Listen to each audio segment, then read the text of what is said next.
സൗദിയിലെ ദമാമിൽ അസുഖബാധിതനായി ചികിത്സയിൽ കഴിഞ്ഞുവന്ന പ്രവാസി മലയാളിയെ തുടർ ചികിത്സയ്ക്കായി നാട്ടിലെത്തിച്ച KMCC സ്ട്രക്ചർ രോഗിയായ കൊല്ലം കൊട്ടാരക്കര സ്വദേശി അനിൽകുമാറിനെയാണ് എയർ ആംബുലൻസ് സൗകര്യത്തോടെ നാട്ടിലേക്ക് എത്തിച്ചത്.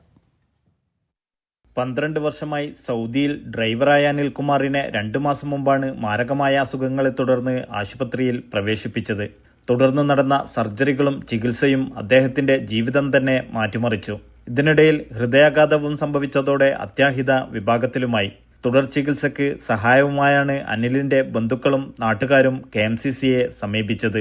വിഷയം ഏറ്റെടുത്ത KMCC വെൽഫെയർ വിഭാഗം 1.5 മാസം നീണ്ട പരിശ്രമത്തിനൊടുവിൽ അനിൽകുമാറിനെ തുടർ ചികിത്സക്കായി നാട്ടിലെത്തിച്ചു. KMCCയുടെ എല്ലാ പ്രവർത്തകർക്കും എന്റെ ഹൃദയം നന്ദിയും കടപ്പാടും നിങ്ങളെല്ലാവരും വിചാരിച്ചുകൊണ്ടിരിക്കുന്ന നാട്ടിൽ പോകാൻ പറ്റുന്ന ഇതിനകത്ത് ആത്മാർത്ഥമായിട്ട് പ്രവർത്തിച്ച എല്ലാവർക്കും എന്റെ കുടുംബത്തിന്റെയും നാട്ടിൽ നിന്നും ജനപ്രതിനിധികളും ഇന്ത്യൻ എംബസിയും KMCC സാമൂഹ്യ പ്രവർത്തകരായ മഹ്മൂദ് പൂക്കാട്, അമീൻ തിരുവനന്തപുരം എന്നിവരുടെയും നിരന്തര പരിശ്രമത്തിനൊടുവിലാണ് യാത്ര സാധ്യമായത്.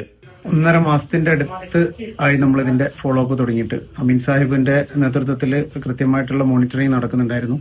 അതേപോലെ തന്നെ ET മുഹമ്മദ് ബഷീർ സാഹിബിന്റെ ഇടപെടലുകൾ കൊണ്ട് എംബസിയുടെ ഭാഗത്തു നിന്ന് ഗൗരവമായ പരിഗണന ഈ വിഷയത്തിലുണ്ടായി. അതേപോലെ തന്നെ യാത്രാരേഖകൾ, മറ്റ് ഫ്ലൈറ്റ് സ്ട്രെച്ചർ ഫെസിലിറ്റിയോട് കൂടിയിട്ടുള്ള ഫ്ലൈറ്റ് സൗകര്യം, ഓക്സിജൻ ഫെസിലിറ്റിയോട് കൂടിയിട്ടുള്ള ഫ്ലൈറ്റ് സൗകര്യം, അതേപോലെ തന്നെ മെഡിക്കൽ എസ്കോർട്ട് നമ്മളോട് സപ്പോർട്ട് ചെയ്തിരിക്കുന്ന RPM ആണ്. KMCC ഭാരവാഹികളും പ്രവർത്തകരും അനിൽകുമാറിനെ യാത്രയാക്കാൻ എത്തിയിരുന്നു. Naushad Irikkur, media 1, Dammam.